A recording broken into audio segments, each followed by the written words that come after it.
Drugs मामले पर जारी छानबीन में एनसीबी ने बॉलीवुड प्रोड्यूसर फिरोज नाडियावाला के घर से ड्रग्स बरामद किए हैं। इस सिलसिले में एनसीबी ने फिल्म प्रोड्यूसर की पत्नी शबाना सईद को मुंबई स्थित उनके घर से 2 गवाहों की मौजूदगी में गिरफ्तार किया। वहीं फिरोज को भी आज पूछताछ के लिए बुलाया है, जिसे लेकर सम्मन भेजा गया है। नाडियावाला कल छापे के दौरान घर पर नहीं थे। एनसीबी ड्रग्स को लेकर फुल एक्शन में है। एनसीबी ने अवैध नशीले पदार्थ रखने के संबंध में 4 लोगों को गिरफ्तार किया है।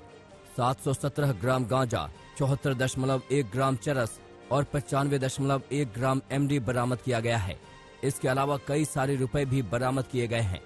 एनसीबी ने दीपिका पादुकोण की मैनेजर करिश्मा प्रकाश को फिर समन भेजा है। करिश्मा को कल पेश होने के लिए कहा गया है।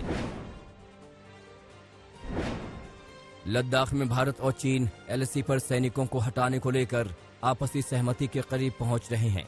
तनाव को सामान्य करने को लेकर अब दोनों देशों के बीच कोर कमांडर स्तर की 8 दौर की बैठक हो चुकी है। सरकार से जुड़े सूत्रों के मुताबिक इस दिशा में तौर तरीकों को अगले कुछ दिनों में पूरी तरह से अंतिम रूप दिया जा सकता है, जिसमें चरणबद्ध तरीके से सभी विवादित क्षेत्रों से सैनिकों को पीछे हटाना भी शामिल है।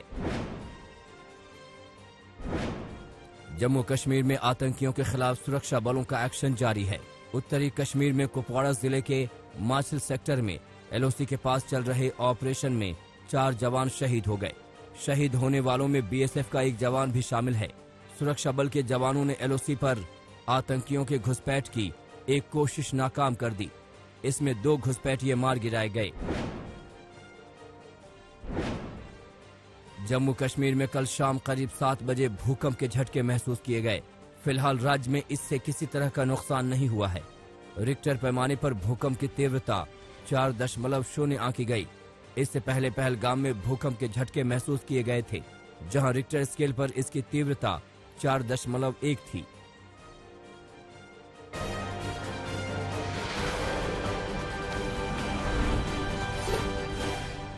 महाराष्ट्र में जल्द ही मंदिर समेत अन्य धार्मिक स्थल खोले जा सकते हैं। उद्धव सरकार ने दीपावली के बाद मंदिर खुलने के संकेत दिए हैं। हालांकि कोरोना नियमों का सख्ती से पालन करना होगा।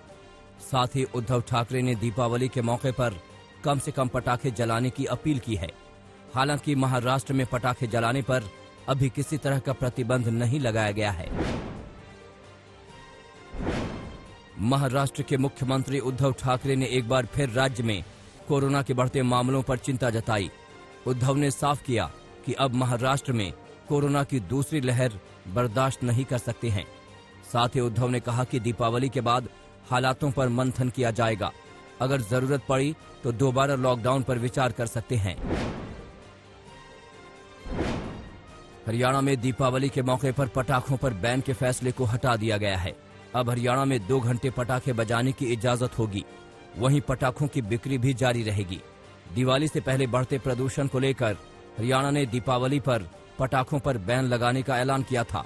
हालांकि अब इस प्रतिबंध में थोड़ी छूट दी गई है।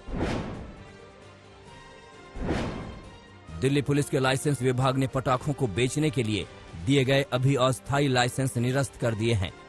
साथ ही आदेश जारी किया है कि अगर पटाखे बेचे तो उसके खिलाफ एनजीटी के आदेश के हिसाब से कार्रवाई होगी। दिल्ली पुलिस ने पटाखों की अवैध बिक्री के खिलाफ कार्रवाई करते हुए 7 लोगों को गिरफ्तार किया है।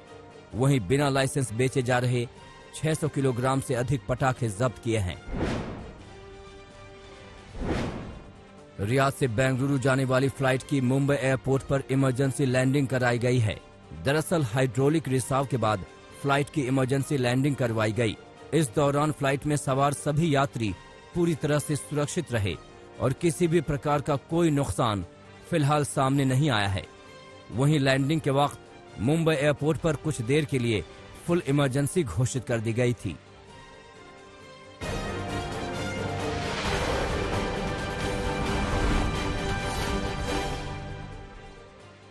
दिल्ली में एक बार फिर कोरोना के मामलों का नया रिकॉर्ड बन गया। पिछले 24 घंटे में 7,745 नए कोरोना के मामले सामने आए हैं। ये अब तक के सबसे ज्यादा मामले हैं। दिल्ली में एक्टिव केस 42,000 हैं। दिल्ली का रिकवरी रेट करीब 88% है।